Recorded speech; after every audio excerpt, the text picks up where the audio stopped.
తెలంగాణలో పంచాయతీ, మండల, జిల్లా పరిషత్తులకు ఎన్నికలు ఫిబ్రవరిలోనే జరగనున్నాయా?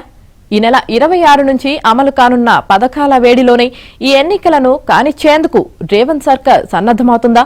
ప్రస్తుతం కాంగ్రెస్ వర్గాల్లో జోరుగా జరుగుతున్న చర్చ ఇది. స్థానిక సంస్థలకు ఎన్నికలు ఆలస్యమవుతుండటంతో ఆయా సంస్థలకు కేంద్రం నుంచి రావాల్సిన నిధులు పెండింగ్లో పడుతున్నాయి. దీనికి తోడు ఎన్నికలను త్వరగా నిర్వహించాలంటూ స్థానిక నేతల నుంచి ప్రభుత్వం, పార్టీపై ఒత్తిడి పెరుగుతోంది.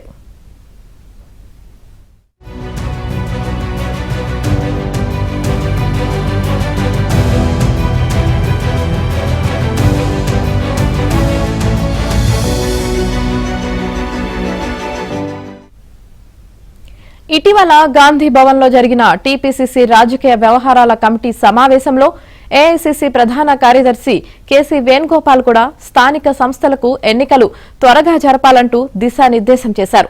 ప్రభుత్వం ఏర్పడి ఏడాది అయిందని, కార్యకర్తలను, స్థానిక నాయకత్వాలను కాస్త పట్టించుకోవాలని నేతలకు చురకలు వేశారు. దీంతో ఫిబ్రవరి 3, 4 వారాల్లో గ్రామ పంచాయతీలు, జిల్లా పరిషత్తులకు ఎన్నికలు నిర్వహించేందుకు రేవంత్ రెడ్డి ప్రభుత్వం సన్నద్దమవుతున్నట్లు గాంధీభవన్ వర్గాల్లో ప్రచారం జరుగుతోంది. ఫిబ్రవరి 3వ వారంలో 3 విడతలుగా గ్రామ పంచాయతీలకు, 4వ వారంలో ఎంపీటీసీ, జెడ్పీటీసీలకు ఎన్నికలు నిర్వహించేందుకు సన్నాహాలు జరుగుతున్నట్లు ప్రభుత్వ వర్గాల సమాచారం.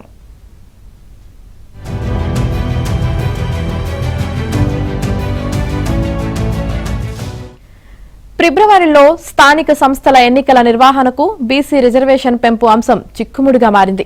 ఈ ఎన్నికల్లో బీసీలకు 42% రిజర్వేషన్ అమలు చేస్తామని అసెంబ్లీ ఎన్నికల సందర్భంగా కాంగ్రెస్ పార్టీ హామీ ఇచ్చింది.